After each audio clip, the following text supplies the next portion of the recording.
حسین تیری عظمت پہ سلام۔ اب اس کو جانے کی باری ہے جس کے ساتھ بیٹی کا مستقبل وابستہ ہے۔ لوگوں نے عجیب عجیب روایتیں کر رکھی ہے، وہاں تو قاسم کی مہندی نکلی تھی، ہم کہتے توبہ کرو کیا بکتے ہو۔ ارے آج کے اس ترقی یافتہ دور میں بھی مہندی بغیر پانی کے کلائی نہیں جاتی، بغیر پانی ڈالے مہندی نہیں بنتی، تو آخر وہ مہندی کتنی اہم تھی کہ حسین اصغر کو پانی نہیں پلا رہے تھے، اس سے مہندی بنا رہے تھے۔ شرم کرو، کیا بکتے ہو، کیا بکواس کرتے ہو۔ کوئی مہندی کا تصور کربلا میں نہیں۔ ارے عام مردوں کے لیے مہندی حرام ہے، رسول اللہ کا شہزادہ مہندی لگائے گا، وہاں شادیوں کی محفل بچانے گئے تھے۔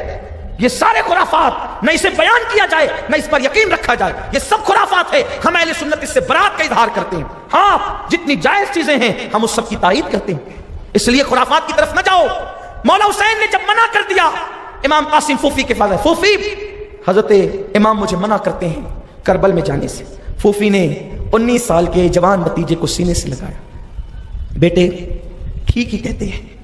جب پھوفی نے کہا کہ ٹھیک ہی کہتے ہیں تو امام حسن مجتبی جب زہر آپ کو دیا گیا تھا، ہم ان کی شہادت کے دن یہ باتیں بیان کریں گے، ابھی وہ موقع نہیں، اتنا سن لے کے امام حسن کو جب زہر دیا گیا ہیرے کو پیس کر، یہ یزید پلید نہیں دلوایا تھا زہر، تو ان کے کلیجے کے ٹکڑے ٹکڑے ہو کر کے نکلے تھے۔ اتنی دردناک شہادت تھی اس وقت۔ اس شہادت کے موقع پر بھی مولا حسین ایک خط لکھ رہے تھے اور کہتے تھے بیٹے قاسم ایک وقت آئے گا، اتنی مصیبت تجھ پہ آئے گی کہ اس کے بعد وہ مصیبت نہیں آئے گی، یہ میرا خط اس دن کھول کے پڑھنا۔ امام قاسم نے سوچا کہ آج کے بعد اب اتنی مصیبت ہم پہ کب آئے گی، سب تو لٹ رہا ہے، فاطمہ کا چمن ویران ہو رہا ہے، وہ لاشیں پڑی، وہ علی کے لال شہید ہو گئے، وہ پورا کے پورا فاطمی چمن آج خزاں کا منہ دیکھنے والا ہے، آج کے بعد اب اس مصیبت کب آئے گی۔ نکالا تعویذ کھولا، اس پہ لکھا تھا میرے بیٹے میرے دل کی چین، میری آنکھوں کی ٹھنڈک، جانے پدر اس وقت تو کربلا میں ہوگا، میرے بھائی حسین کے قدموں پہ قربان ہو جا، یہ تیرے باپ کی تجھے نصیحت ہے، وصیت ہے، بیٹا میرے بھائی کے قدموں پہ جان دے دے، کاش میں ہوتا تو میں بھائی کے قدموں پہ جان دیتا، بیٹے میں نہیں ہے تو تو جان دے کر باپ کی طرف سے فدیہ ادا کر دے۔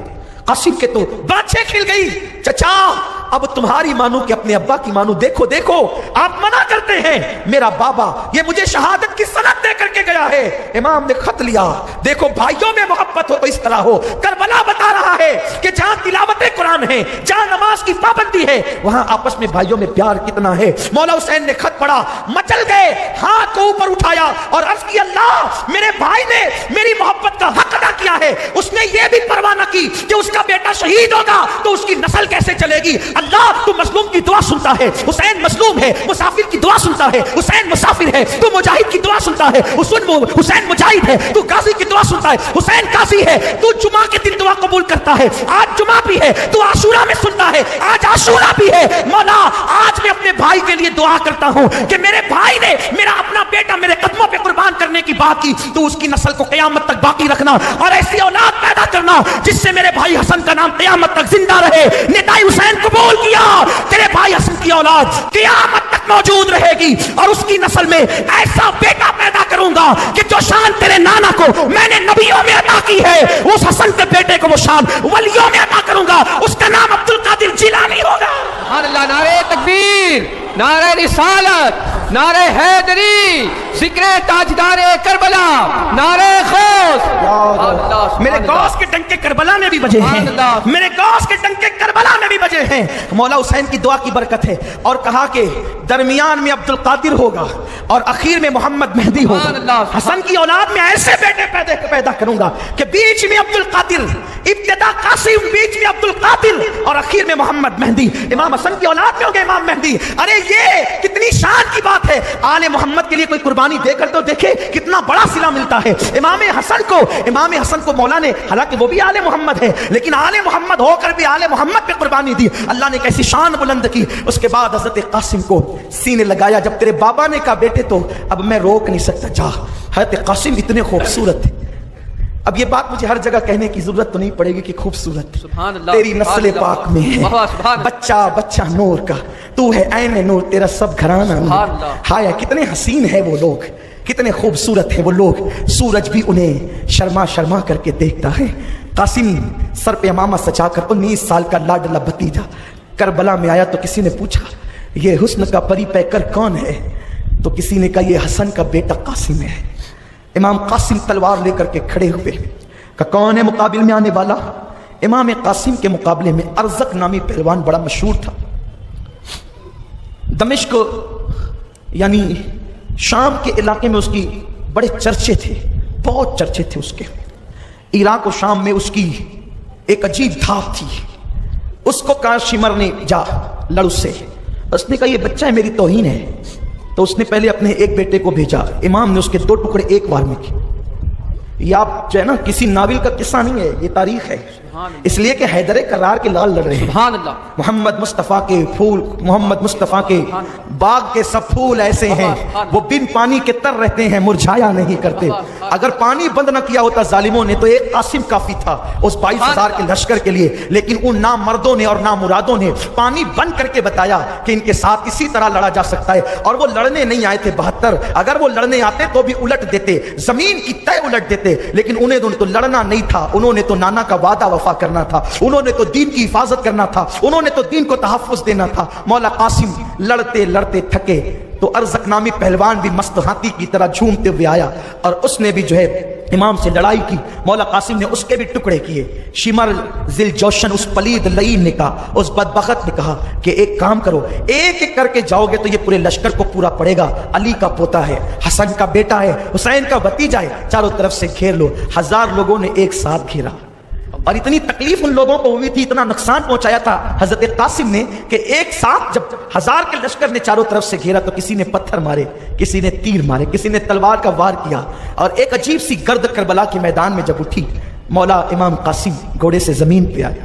حسن پاک کا بیٹا جب زمین پہ آیا تو آواز دی، چچا میری خبر لینا. حضور امام علی مقام اس گرد کے اندر سے آواز آئی تھی میری خبر لینا. تو آپ جو ہے تھوڑا تاخیر سے کسی سبب سے خیمے سے نکلے.